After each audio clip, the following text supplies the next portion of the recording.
اهلا وسهلا بيكم في وصفه جديده. انا هند فهمي. النهارده هنعمل مع بعض تشيكن ستريبس.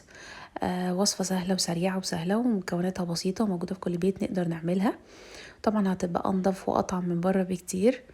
طبعا لو ولادك بيحبوها تقدري تعملها لهم على طول وتشيلي مثلا كميه في الفريزر وتقدري تطلعيها في اي وقت تعمليها. انا هنا كنت عامله تشيكن ستريبس وكنت عامله دبابيس. نبدا في الوصفه مع بعض على طول. هنا انا كنت جايبه بانيه ومقطعاه شرايح، بصوا لا تخينه ورفيعه زي ما انتم شايفين كده، عشان لما تيجي تسويها متاخدش وقت منك ومتقعدش كتير في التسويه.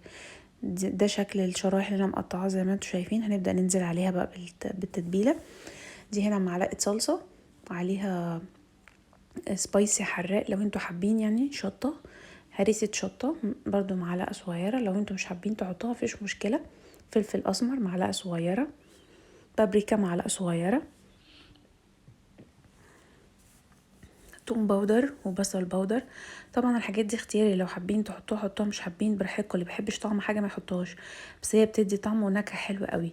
توم باودر وبصل باودر. ودي معلقه كاري، معلقه ملح صغيره. طبعا معلقه ملح على حسب الملح، على حسب الكميه اللي انتوا عاملينها. ودي توابل فراخ. وده زعتر. الزعتر هنا بيدي طعم حلو قوي ليها، بيديها تست ظريف كده ولذيذ. ودي كوبايه كريمه طهي او لبن رايب او زبادي، يعني متوفر عندنا نقدر نعمله مفيش مشكله. ودي بيضايه مخفوقه مضروبه نزلنا بيها عليه وقلبنا كل الخليط ده مع بعضه. لازم نقلبه كويس قوي عشان كل الخليط يتجانس مع بعضه. اللبن الرايب اللي احنا حطيناه او الكريمه اللي احنا حطيناها او الزبادي عامه بيديها طراوه، فبيخليها لما تيجي تسويها تبقاش ناشفه من جوه معاكي او بتشد. نبدا بقى نعمل كفر اللي من بره اللي هنغطيها بيه من بره. ده حوالي كوبايه دقيق كبيره، هننزل عليها بمعلقه نشا ومعلقه بيكنج باودر صغيره، وننزل عليها بمعلقه فيجيتار لو موجود عندنا. لو مش موجود مفيش مشكله. نبدأ بقى ننزل بنفس التوابل اللي احنا نزلنا بيها على الخلطة الأولانية، البابريكا والثوم باودر وبصل باودر وفلفل أسمر.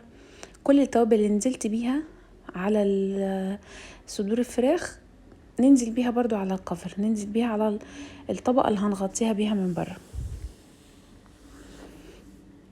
هننزل اهو بالملح برضو، مننساش الملح برضو عشان لما نيجي نعمل حاجة من بره بتبقى كل حاجة جاهزة بس طعمها ممكن يبقى ناقص ملح شوية، فلازم ناخد بالنا ان احنا نحط على الكفر ملح برضو. طبعا احنا هنسيب التتبيله اللي احنا عملناها بالستريبس دي مش اقل من ساعتين 3 في التلاجة. لو انتم مستعجلين مفيش مشكله، ممكن نص ساعه ونطلعها نعملها. كل ما نسيبها اكتر كل ما تبقى طريه وتبقى حلوه معانا. هنبدا بقى نجيبها كده قطع قطع وننزل بيها بقى كده في الكفر اللي احنا عملناه، الدقيق على النشا على التوابل، وهنقلب كويس قوي وندوس عليها كده واحنا بنعملها عشان خاطر المكونات والدقيق والحاجات دي كلها تغلفها كويس قوي. مهم قوي ان احنا ندوس عليها واحنا بنعملها كده. طبعا احنا بنبقى عايزين نتخلص من الطبقه اللي بره دي. ممكن نجيب مصفى كده ونصفي فيها الدقيق الزياده او الزيادات اللي هتبقى موجوده عشان ما تتحرقش معانا في الطاسه واحنا بنحمرها.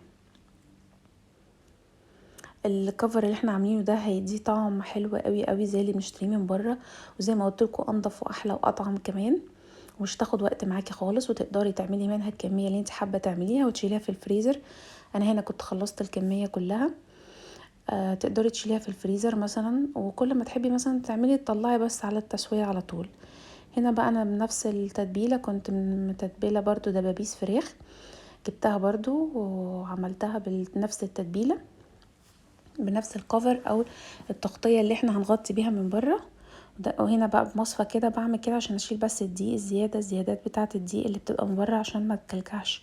في نفس الوقت لما تيجي تحمري ما تلاقيهاش الكفر فك منك او الطبقه الخارجيه دي فصلت عن جوه. فمهم نضغط عليها ونحاول نصفي منها الدقيق على قد ما نقدر. في ناس هنا بقى بتجيبها مثلا تحطها في ميه وترجع تاني تحطها في الكفر، بحس ان الكفر كبير قوي، فانا برضو مش عايزه احس بكفر كبير قوي. انا عايزه احس بطعم الفراخ وفي نفس الوقت الكفر يبقى موجود ويبقى صغير. وده كان شكلها طبعا النهائي اهوت بعد ما حمرتها في زيت غزير. مش تاخد معاكي اكتر من 10 دقايق.